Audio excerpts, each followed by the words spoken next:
They say no good deed goes unpunished, but for Clara Vance, a single act of mercy didn't just get her fired, it put a target on her back. When a mysterious old woman collapsed in a high-end restaurant, Clara didn't see a VIP. She saw a life fading away. She broke every rule to save her performing CPR, while the rich just watched. She didn't know the woman was the mother of Lorenzo Moretti, the city's most ruthless Mafia don.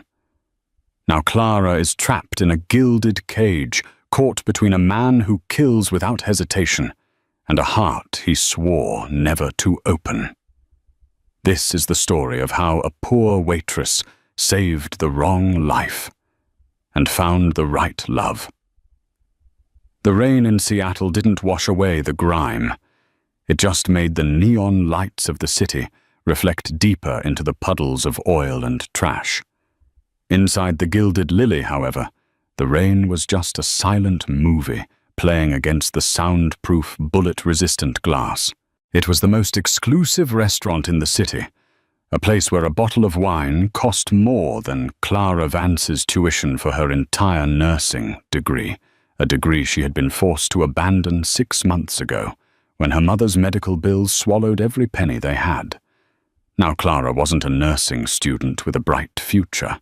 She was staff number 4, an invisible entity in a crisp black vest and white shirt, designed to ferry plates of Wagyu beef and truffled risotto to men in Italian suits and women dripping in diamonds. Table 7 needs a refill on the sparkling water. Don't look them in the eye, Vance. You know the drill, the floor manager Marcus Henderson hissed. Henderson was a man who wore a cheap cologne that tried desperately to smell expensive. He hated Clara because she was quiet, efficient, and refused to flirt with him to get the better shifts. "Yes, Mr. Henderson," Clara murmured, clutching the chilled crystal pitcher. She moved through the dining room like a ghost. The air smelled of roasted garlic, expensive perfume, and old money. At table 7, a large circular booth near the back, sat a group that radiated a different kind of energy. It wasn't just money. It was power. Dangerous power. There were 4 bodyguards, standing just close enough to be effective, but far enough to give the illusion of privacy. In the center of the booth sat an elderly woman with silver hair pulled back into an elegant, severe bun. She wore a black velvet dress and a string of pearls that looked heavy enough to choke someone. Opposite her sat a younger man, perhaps 32, with dark hair and eyes like shattered obsidian. He was listening to the woman, intensely ignoring the food in front of him. This was Lorenzo Enzo Moretti. Even Clara, who kept her head down and tried to ignore the gossip, knew the name. The Moretti family owned half the shipping docks and virtually all of the construction contracts in the state. The papers called them entrepreneurs. The streets called them the kings of the underworld. Clara approached the table silently to refill the woman's glass. "You are too harsh, Lorenzo," the old woman said, her voice raspy but commanding. "Family is forgiveness. Family is loyalty, Mama."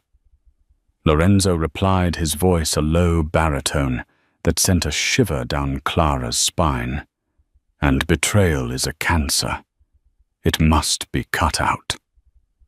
Clara poured the water with a steady hand, despite her nerves. The old woman, Isabella Moretti, glanced up. For a split second, the invisible waitress was seen. Isabella offered a tired, almost sad smile.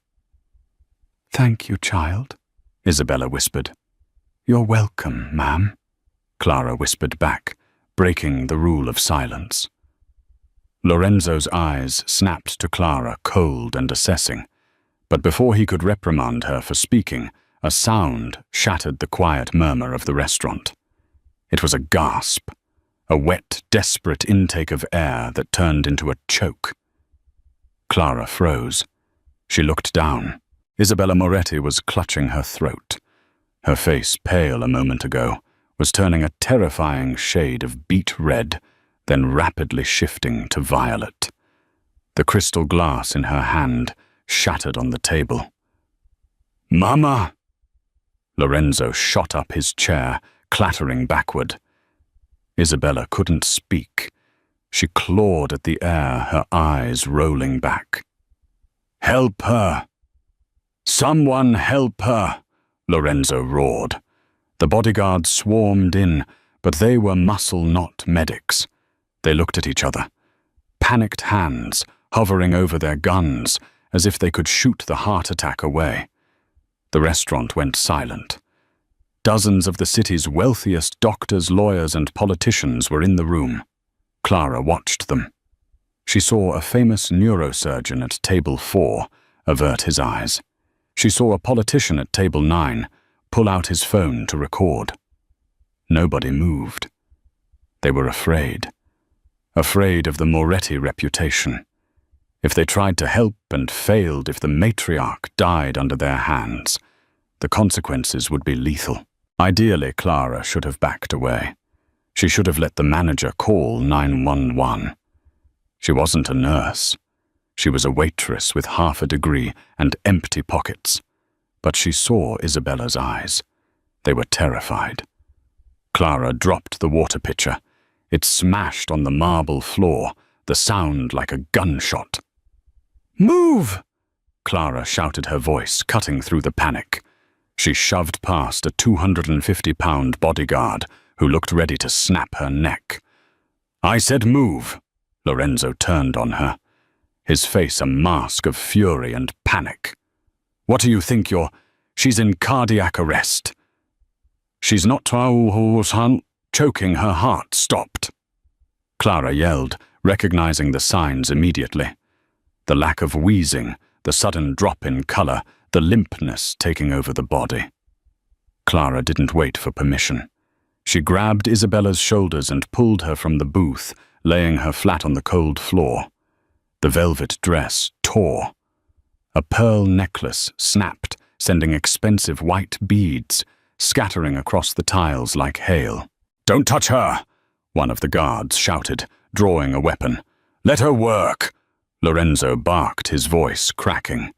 He knelt beside Clara, his hand hovering over his mother's face. "Save her. You save her, or I swear to God." Clara tuned him out. She tuned out the guns, the whispers, the manager screaming in the background. Her world narrowed down to the sternum beneath her hands. 1, 2, 3, 4. She interlaced her fingers and pushed hard. Ribs cracked. It was a sickening sound, like stepping on dry twigs. "You're hurting her!" Lorenzo snarled, grabbing Clara's arm.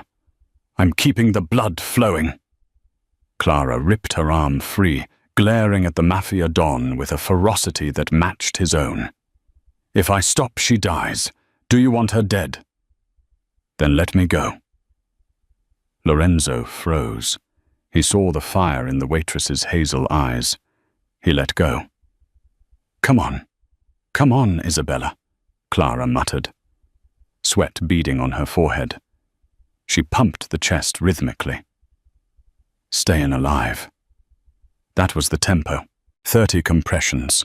She tilted the head back, pinched the nose, and breathed into the old woman's mouth, the taste of expensive wine and decay. Nothing. The chest didn't rise. "Damn it," Clara cursed. She went back to compressions. Her arms burned. She had been on a double shift. She hadn't eaten since breakfast. Her muscles screamed, but she pushed through the pain. The room was deathly silent, save for the wet sounds of CPR and Clara's ragged breathing. 1 minute passed. 2 minutes. "She's gone," a guard whispered. "Shut up!" Lorenzo roared, tears brimming in his eyes. "She is not gone." Clara gritted her teeth. She put her entire body weight into the next thrust. Suddenly, Isabella's body jerked. A gasp, horrible and ragged, tore from her throat. Her eyes flew open, blind with panic, and she coughed, inhaling a massive, shuddering breath. Clara collapsed back onto her heels, trembling violently. Turn her on her side," she gasped, her vision spotting. Lorenzo immediately moved gently, rolling his mother into the recovery position. Isabella was weeping softly, clutching her son's hand. "Lorenzo," she wheezed. "I'm here, Mama. I'm here." The most dangerous man in Seattle looked up, his dark eyes locked onto Clara. Clara sat on the floor, her uniform stained with wine and floor grime, her hair escaping her bun. She expected a thank you. She expected relief. Instead, Lorenzo Moretti looked at her with an intensity that felt like a physical weight. He didn't smile. He stared at her as if she were a puzzle he needed to solve or a threat he hadn't anticipated. "Ambulances are here," Henderson shouted from the front, sounding terrified. Paramedics rushed in, pushing Clara aside. The moment was broken. The connection severed. Lorenzo stood up, buttoning his suit jacket. The vulnerability vanished, replaced by an armor of ice. He looked down at Clara. He reached into his pocket, pulled out a money clip, and peeled off a stack of $100 bills. He dropped them on her lap. "For your trouble," he said coldly. Clara stared at the money. It was degrading. It felt like payment for a service, not gratitude for a life. "I didn't do it for the money," she said, her voice shaking. Lorenzo paused. He looked at her one last time, memorizing her face. "Everyone does everything for money, signorina, or power." He turned and followed the stretcher out into the rain, leaving Clara sitting alone on the floor of the most expensive restaurant in the city, covered in cash and humiliation. The adrenaline crash hit Clara about 20 minutes later in the manager's office. Mr. Henderson sat behind his mahogany desk, wiping sweat from his balding forehead with a handkerchief. Clara stood before him, her arms crossed, trying to hide the tremor in her hands. "You understand my position, Miss Vance," Henderson said, not meeting her eyes. "I saved her life," Clara said, incredulous. "The paramedics said if I hadn't started CPR, she would have been brain dead before they arrived." "You assaulted a guest," Henderson countered, his voice shrill. "You touched Isabella Moretti. You broke her ribs. Do you know the liability if she sues, if he sues? She was dying. It doesn't matter." Henderson slammed his hand on the desk. "Our policy is strictly to call 911 and wait. You created a spectacle.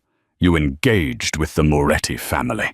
We cannot have staff who attract that kind of attention. The Gilded Lily is a place of discretion." Clara felt the cold pit of reality open up in her stomach. "Are you firing me? I'm letting you go. Effective immediately."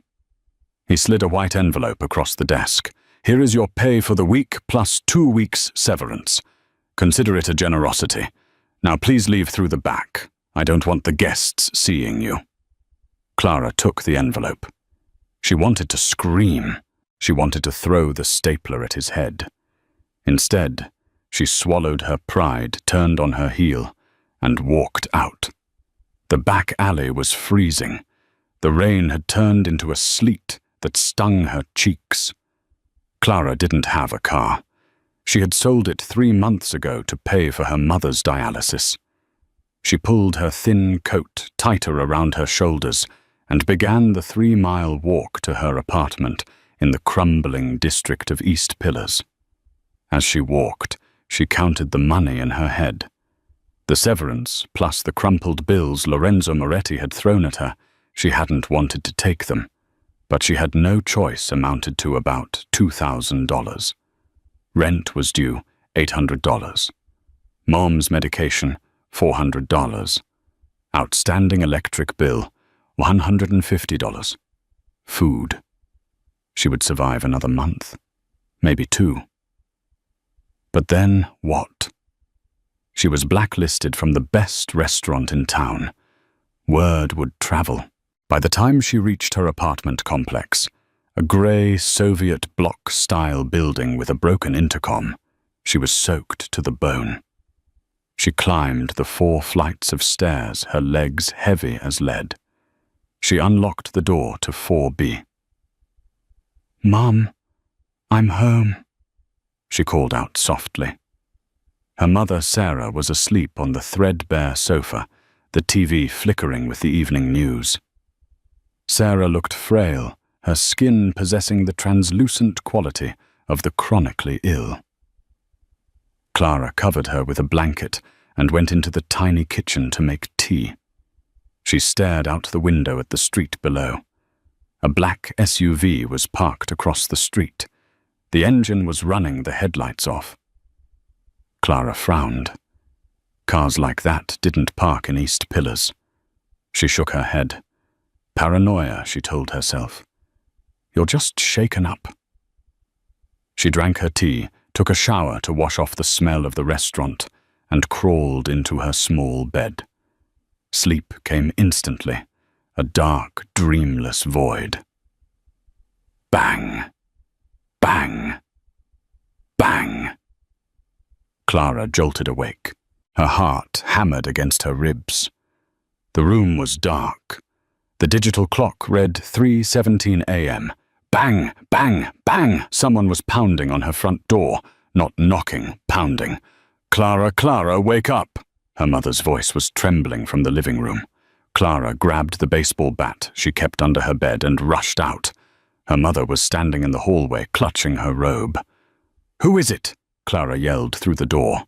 "Ms. Vance, open the door," a deep voice replied. It wasn't aggressive, but it carried an authority that brooked no argument. "I'm calling the police," Clara shouted. "We are not the police," the voice said calmly. "And if you call them, things will get complicated. Mr. Moretti requests your presence." Moretti. The blood drained from Clara's face. She lowered the bat. If the Morettis were at her door at 3 a.m., a baseball bat was about as useful as a toothpick against a tank. "Clara," her mother whispered, terrified. "What did you do?" "Nothing." "Mom, it's okay. It's a work thing. From the restaurant." Clara lied smoothly, trying to keep her voice steady. She couldn't let her mother know she was involved with the Mafia. Clara opened the door. 2 men in dark suits filled the doorway. They were huge. One of them was the guard she had shoved at the restaurant. He looked at her with a mixture of annoyance and begrudging respect. "Mr. Moretti wants to see you," the guard said. "Now?" Clara asked. "It's 3 a.m. Mr. Moretti operates on his own time. And if I say no..." The guard smiled, but it didn't reach his eyes. He glanced past her at her frail mother standing in the hallway. "Mr. Moretti insists. He would hate to have to insist harder." The threat was clear. "Come with us, or we hurt your mother." Clara dropped the bat. "Let me get dressed." 2 minutes, the guard said. Clara rushed to her room. She pulled on jeans, a thick sweater, and boots. She grabbed her phone, but saw she had no signal. Of course, she walked back out. She hugged her mother tight. "Mum, I have to go sort out a misunderstanding. I'll be back for breakfast. Lock the door behind me. Don't open it for anyone." "Clara, I'm scared," Sarah cried. "I know. I love you." Clara stepped out into the hallway. The guards flanked her, escorting her down the stairs and out into the cold night. The black SUV she had seen earlier was waiting. The back door opened. Clara climbed in. The interior was leather and smelled of expensive cigars. The door slammed shut, locking automatically. She was alone in the back seat. The partition to the driver was closed. The car began to move, gliding silently through the potholed streets of her neighborhood, heading toward the hills where the rich people lived. Clara looked out the tinted window. She wasn't being taken to a police station. She wasn't being taken to the restaurant. She was being taken to the Moretti estate. She remembered the look in Lorenzo Moretti's eyes. Cold, calculating. Why does he want me? She thought, panic rising in her throat. I saved his mother. You don't kill the person who saved your mother. Do you? Unless she saw something she wasn't supposed to see. Unless they thought she had done something to Isabella during those chaotic minutes on the floor. The car sped up, leaving the city lights behind, driving into the darkness of the forest roads. Clara Vance, the poor waitress who just wanted to pay her mother's medical bills, was about to step into the lion's den. And she had no idea if she was the guest of honor or the meal. The car didn't stop until it reached a wrought iron gate that looked like the entrance to purgatory. The Moretti estate was less a house and more a fortress disguised as a Tuscan villa. It sat on a cliff overlooking the Pacific Ocean, isolated, imposing, and terrifyingly beautiful. Clara was marched through the main doors, her boots clicking loudly on marble that cost more than her life's earnings. The house was silent, but it felt like the silence of a held breath. Shadows seemed to move in the corners. She was led into a library that smelled of old paper brandy and gun oil. A fire crackled in the hearth, casting long, dancing shadows against walls lined with thousands of books. Lorenzo Moretti stood by the window staring out at the black ocean. He held a tumbler of amber liquid. He didn't turn around when the guards shoved Clara into the room and closed the heavy oak doors, leaving her alone with him. You live far from your work, Miss Vance, Lorenzo said, his voice low. I live where I can afford, Clara replied. Her chin held high despite the trembling in her knees. Why am I here? Am I being arrested or executed? Lorenzo turned. The firelight caught the sharp angles of his face, the high cheekbones, the scar cutting through his left eyebrow, the predatory darkness of his eyes. He took a sip of his drink. If I wanted you dead, you would never have woken up, he said simply. He walked over to a massive desk and picked up a file folder. He tossed it onto the desk. It slid across the polished wood and stopped right in front of her. Open it.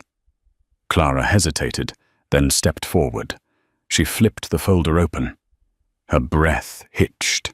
It was her life. All of it. Copies of her birth certificate, her high school transcripts, her nursing school records, incomplete her mother's medical files from St. Jude's Hospital, the overdue notices from the electric company, the eviction warning she had hidden from her mom. You investigated me, she whispered, feeling violated.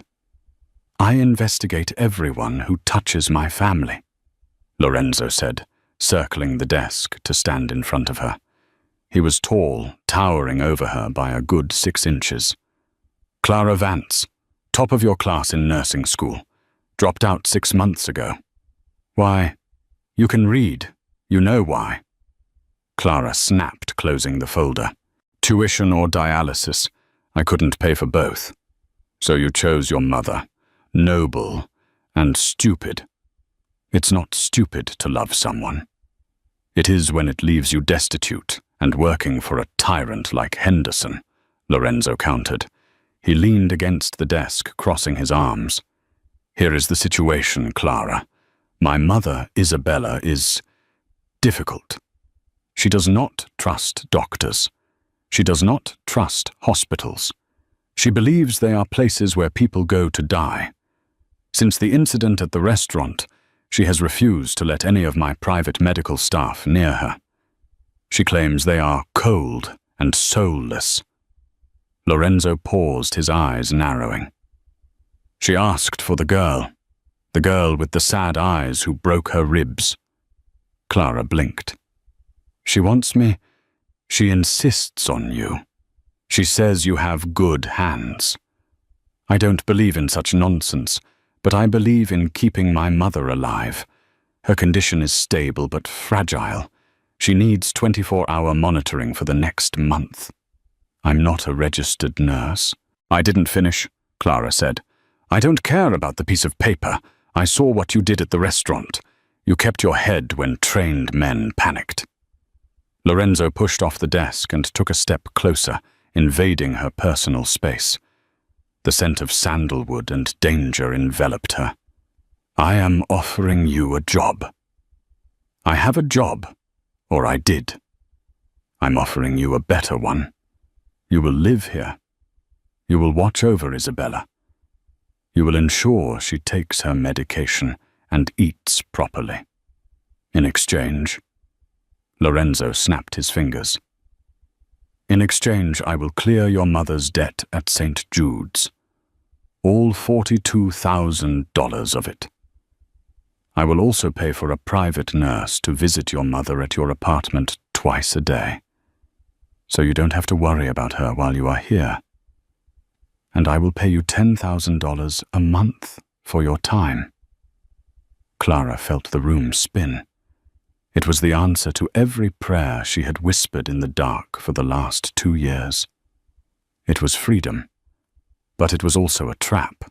And if I say no? Clara asked. Lorenzo's expression didn't change, but the temperature in the room seemed to drop.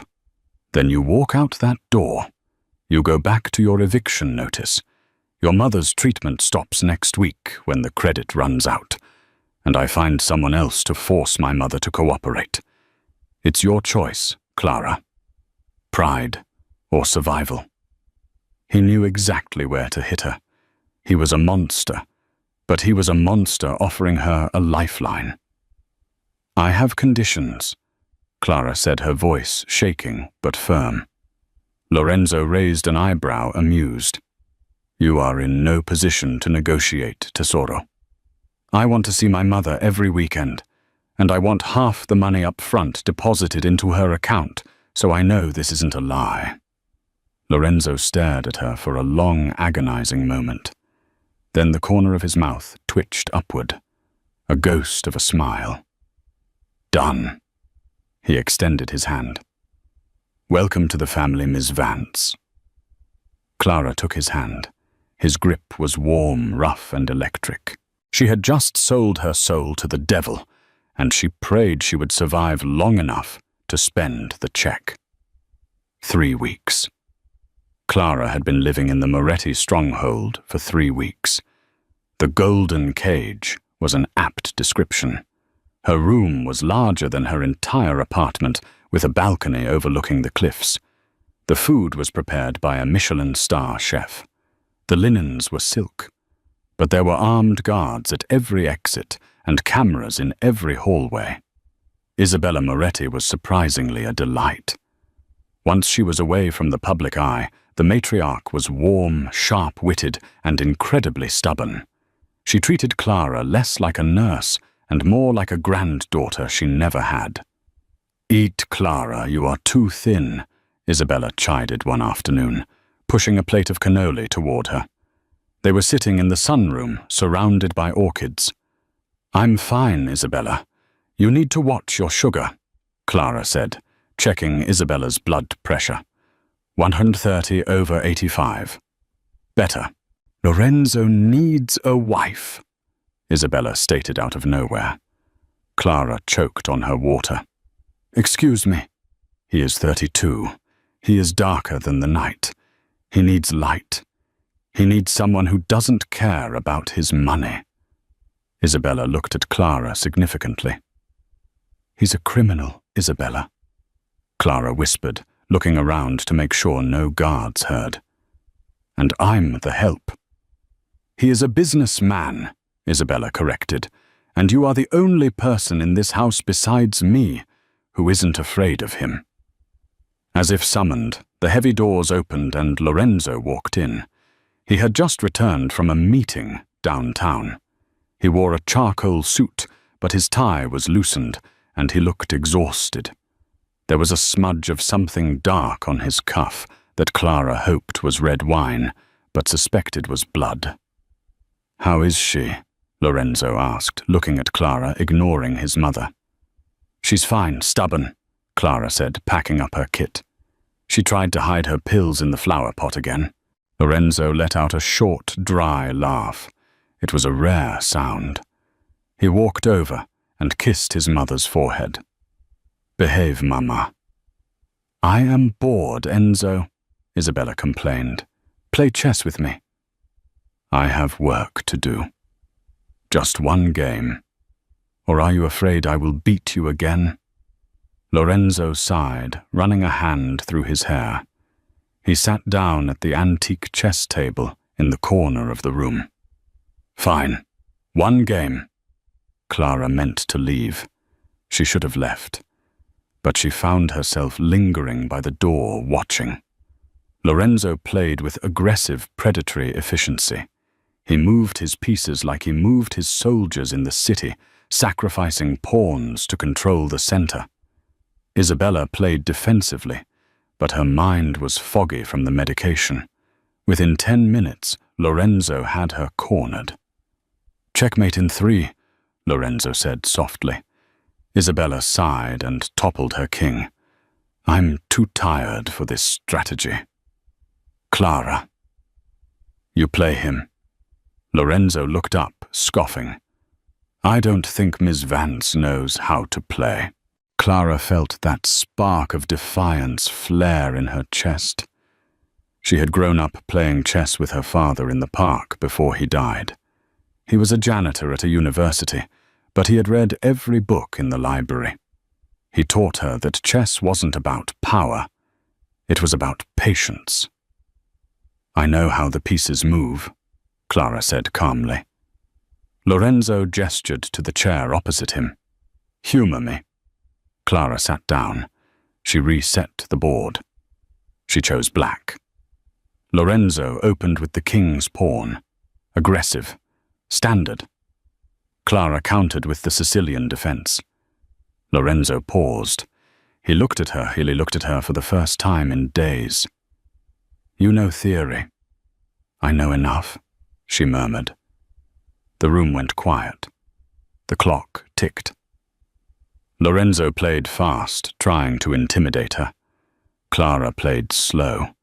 She let him take her bishop. She let him pressure her queen. "You're losing Miss Vance," Lorenzo taunted softly, moving his knight. "You're exposed." "Am I?" Clara moved a pawn. Just one square. Lorenzo frowned. He looked at the board. Then he looked again. His eyes widened. That single pawn move had opened a diagonal for her rook, trapping his king against his own defenses.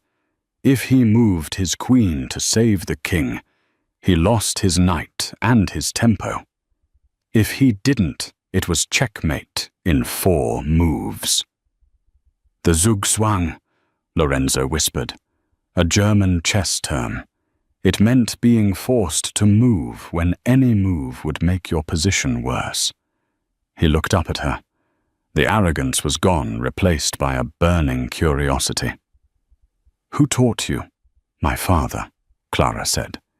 "He cleaned floors for a living. He taught me that the person sweeping the floor sees the dirt everyone else steps over." Lorenzo sat back, steepling his fingers. The tension in the air shifted. It wasn't hostile anymore. It was charged. He looked at her mouth, then her eyes. "I resign," Lorenzo said. Isabella clapped her hands from the sofa. "Brava, I told you, Enzo. She is special." Lorenzo didn't look at his mother. He kept his gaze fixed on Clara.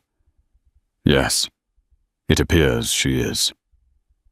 For a moment, Clara forgot he was a Mafia don. She just saw a man who had finally met his match. The air between them crackled thick enough to cut with a knife. "Again," Lorenzo challenged. "I have to check Isabella's vitals," Clara said, standing up. Her heart racing not from fear, but from the intensity of his stare. "Later, then," Lorenzo promised. It sounded like a threat, and a seduction. 2 weeks later, the atmosphere in the house changed. The quiet tension turned into frantic energy. The Morettis were hosting the annual charity gala at the estate. It was a front, of course. Clara knew that now. It was a summit for the 5 families of the West Coast, disguised as a fundraiser for ocean conservation. "You will attend," Lorenzo told her that morning. "I'm the nurse, not a show pony," Clara argued. She was wearing scrubs, her hair in a messy bun. "You are my mother's caretaker, and she will be attending for 1 hour. You need to be by her side." "And," Lorenzo paused, looking her up and down, "you cannot wear that." An hour later, a stylist arrived with a dress. It was emerald green silk, backless, with a slit that went up to her thigh. It was modest enough for a nurse, but sexy enough to stop traffic. When Clara walked down the grand staircase that evening, the ballroom was filled with dangerous men in tuxedos and women with smiles sharp enough to cut glass. She saw Lorenzo at the bottom of the stairs. He was talking to a man with a thick grey mustache, Don Salvatore of the Las Vegas outfit. Lorenzo looked up. He stopped talking mid-sentence. His eyes tracked her descent. Dark, hungry, possessive. Clara reached the bottom. "Mr. Moretti." "Clara," he said, his voice dropping an octave. "You look adequate." "High praise," she replied dryly. "Stay with my mother, and stay away from the man in the white suit over there." Lorenzo nodded discreetly toward a sleek, oily-looking man near the bar. "That is Luca Rossi. He is a snake." Clara nodded and went to find Isabella. The old woman was holding court on a velvet sofa, looking regal. "Clara, you look like a movie star," Isabella beamed. "Sit, sit." The night wore on. Champagne flowed. Clara kept a close watch on Isabella, monitoring her breathing, making sure she didn't drink alcohol. Around 10 p.m., a waiter brought a tray of water glasses to their table. "Water for the signora," the waiter said. He was young, nervous. His hand shook slightly as he set the glass down. Clara watched him. She had spent years working in restaurants. She knew the look of a waiter who was weeded, and she knew the look of a waiter who was hiding something. Isabella reached for the glass. "Wait," Clara said sharply. Isabella paused. "What is it?" Clara leaned in. The water looked clear, but there was a tiny, almost invisible film on the surface, and a faint smell. Bitter almonds. Cyanide. No, that was too movie cliché. But digitalis crushed pills. "Don't drink that," Clara whispered. "Clara, I am thirsty." "I said don't."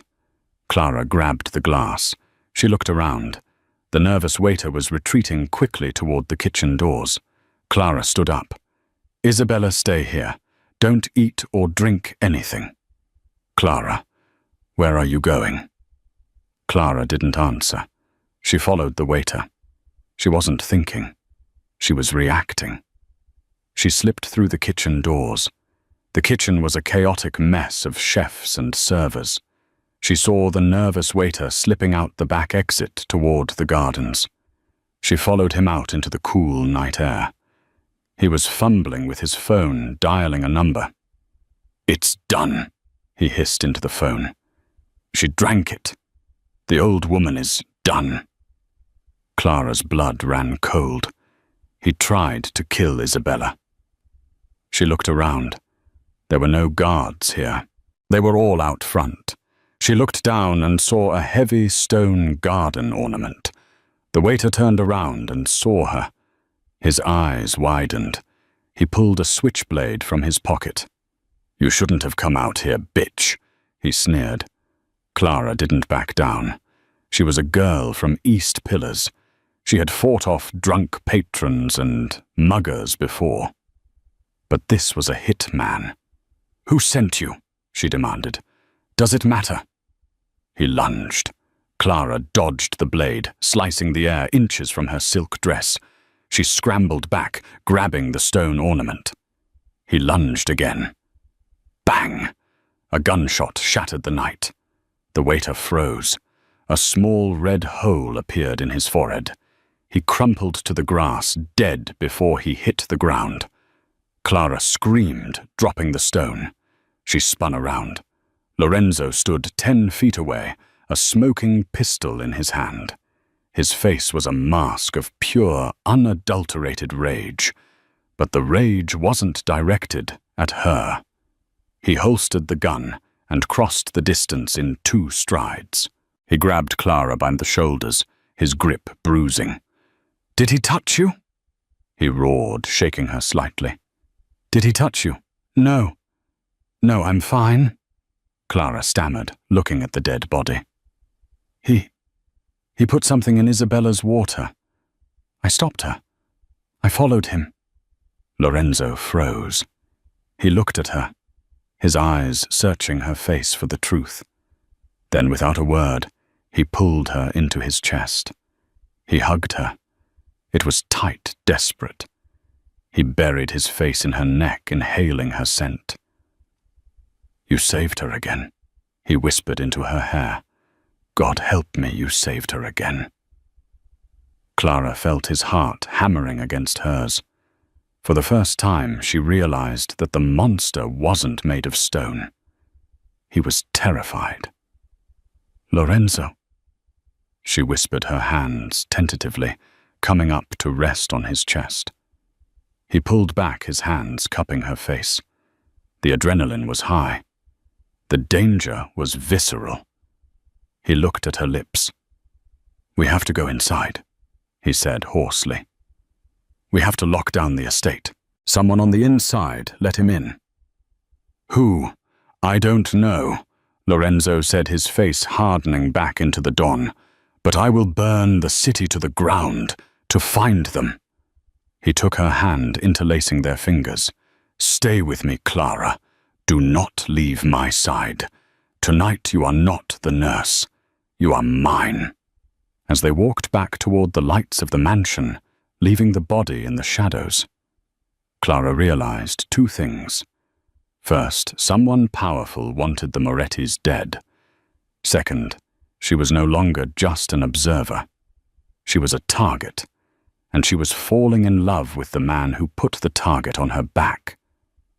The estate was in lockdown. Steel shutters descended over the windows, turning the villa into a bunker. Lorenzo Moretti was no longer a man. He was a hurricane of orders and violence.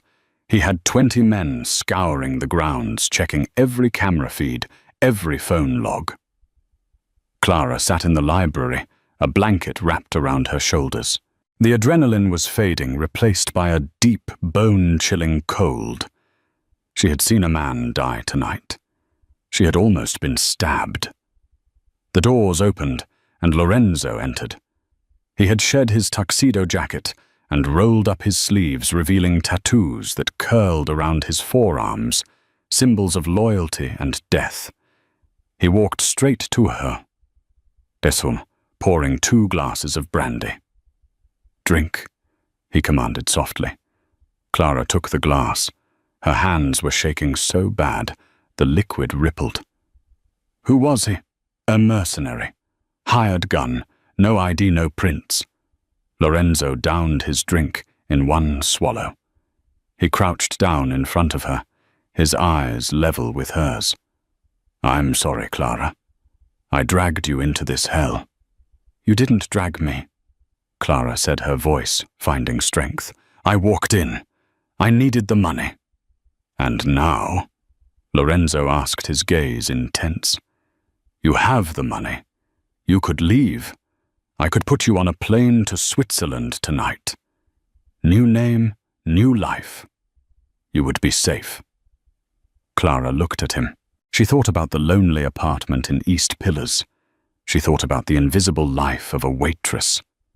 Then she looked at the man in front of her, a man who burned the world for his family, a man who had looked at her with awe across a chessboard.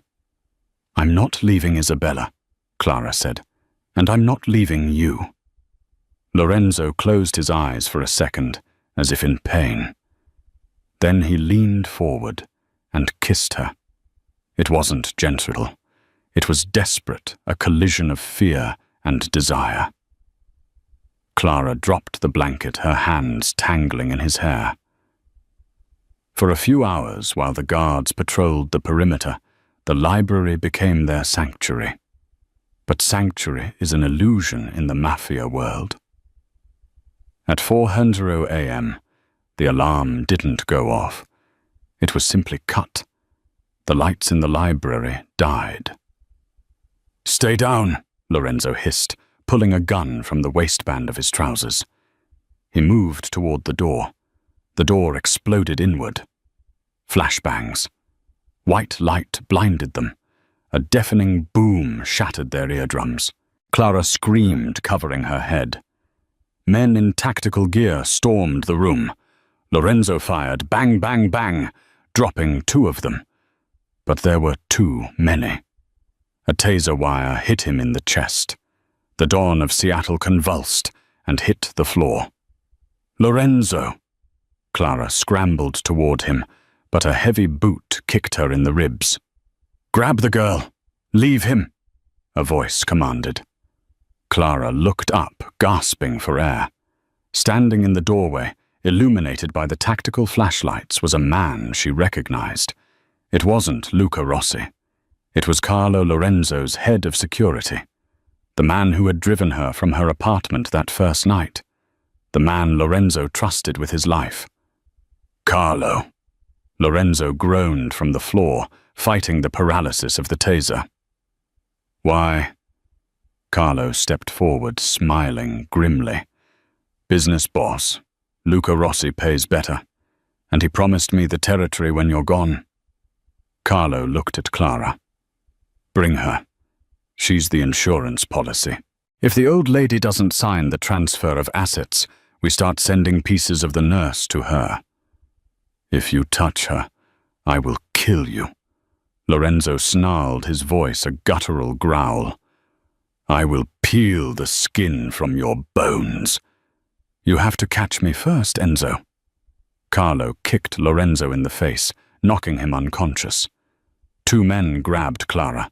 She fought, she bit, she scratched, she kicked, but they were too strong. They dragged her out of the library, past the bodies of the loyal guards, and into the night. The last thing she saw was Lorenzo lying still on the Persian rug, blood pooling around his head. Clara woke up to the smell of salt and diesel. She was tied to a chair in the center of a vast hollow warehouse. Shipping containers were stacked high around her, like rusty skyscrapers. The sound of waves crashing against a dock echoed nearby. "She is awake," a smooth voice said. Clara blinked the blurriness from her eyes. Standing in front of her was Luca Rossi, the man in the white suit from the gala. He looked pristine, holding a pristine handkerchief to his nose, as if the smell of the warehouse offended him. Carlo stood behind him, looking smug. "Ms. Vance," Luca smiled. "The waitress who plays Doctor. I hear you are quite the talented woman. You saved the old witch twice. A pity you won't be able to save yourself." "Where is Lorenzo?" Clara rasped. Her mouth was dry as sandpaper. "Oh, he is alive. For now." Luca waved his hand dismissively. "He is currently tearing the city apart, looking for you, which is exactly what I want. He is reckless when he is emotional. He will walk right into my trap." Luca pulled up a chair and sat opposite her. "Here is the plan, Clara. I will call Lorenzo. I will tell him to come here alone to trade his life for yours. He will come. He will sign over the Moretti territories, and then, well, I hate loose ends." "He'll kill you," Clara said. "He's smarter than you." "He plays checkers," Luca scoffed. I play chess. You don't know anything about chess, Clara muttered. Luca slapped her. It was a sharp, stinging blow that tasted of copper. Quiet, staff. He pulled out his phone and dialed. He put it on speaker. Rossi. Lorenzo's voice came through distorted but terrifyingly calm. Enzo, I have your little nurse. She is very pretty. It would be a shame if she lost that pretty face. Name the place, Lorenzo said. No negotiation, no pleading, just ice. Pier 49, the old cannery, alone, 1 hour, or she dies. I'm coming. The line went dead. Luca laughed. Too easy. He turned to Carlo. Get the men in position. Snipers up high. When he walks through those doors, I want him on his knees before he takes 3 steps. Clara looked around. She was in trouble, but she noticed something. The knot on her left wrist was loose. Whoever tied it was lazy. She remembered her father's lessons. Observe the board. Find the weakness. Her weakness was her physical strength. Their weakness was their arrogance. They ignored her because she was a woman, a waitress, a nobody. She began to work her wrist, twisting it painfully. The rope burned her skin, but she felt it give. Millimeter by millimeter. 30 minutes passed. The warehouse was silent, filled with the tension of 20 armed men waiting for a war. Then the heavy metal doors creaked open. A silhouette stood in the entrance. Lorenzo. He was alone. He wore a long black coat. He walked in his hands raised. I'm here, he shouted, his voice echoing off the metal walls. Let her go. Checkmate, Luca Rossi whispered to himself. He stepped out from behind a container, a gun pointed at Clara's head. Welcome, Enzo, so noble. Luca sneered. Kneel. Lorenzo looked at Clara. He saw the bruise on her cheek. His eyes darkened to pure pitch black. He slowly knelt on the dirty concrete. Sign the papers. Luca gestured to a table. Then she walks. Lorenzo reached into his coat. Slowly, Carlo shouted from the catwalk above, aiming a rifle. Lorenzo pulled out a pen, but he didn't sign. He looked at Clara. He looked at her hands. Clara had freed her left hand. She held it behind her back. She caught Lorenzo's eye. She tapped her finger against the chair leg. 1, 2, 3. It was a signal, a rhythm they had established during those late nights in the library. The Queen moves. I'm not signing, Lorenzo said calmly. Then she dies. Luca cocked the gun. Now. Clara screamed. She ripped her left hand free, grabbed the hidden knife Carlo had carelessly left on the crate next to her, thinking she was secured, and slashed upward. Not at Luca, she couldn't reach him, but at the rope binding her right hand. At the same instant, Lorenzo threw the pen. It wasn't a pen. It was a miniature flash grenade. Bang! A blinding light filled the warehouse. Lorenzo moved. He didn't run away. He ran forward. He tackled Luca Rossi before the man could blink. The gun skittered across the floor. Kill him! Carlo screamed from above. Gunfire erupted from the catwalks. Bullets sparked against the concrete. Clara dove behind a shipping container. She wasn't just hiding. She was looking for a weapon. She saw a forklift. The keys were in the ignition. Lorenzo was fighting Luca hand to hand, a brutal brawl of fists and rage. But the snipers had him pinned. Carlo was taking aim for a kill shot. Clara jumped onto the forklift. She turned the key. The engine roared to life. Hey! Up there! Clara yelled. Carlo looked down, confused. Clara slammed the forklift into the scaffolding tower Carlo was standing on. Crunch! The metal buckled. The tower swayed, then collapsed. Carlo screamed as he fell 20 feet, crashing into a pile of wooden pallets. He didn't get up. The distraction gave Lorenzo the second he needed. He broke Luca's nose with a sickening crunch, grabbed the fallen gun, and rolled onto his back. Bang! Bang! Bang! 3 shots. 3 snipers dropped from the rafters. Silence fell over the warehouse. Lorenzo stood up, chest heaving, blood dripping from his lip.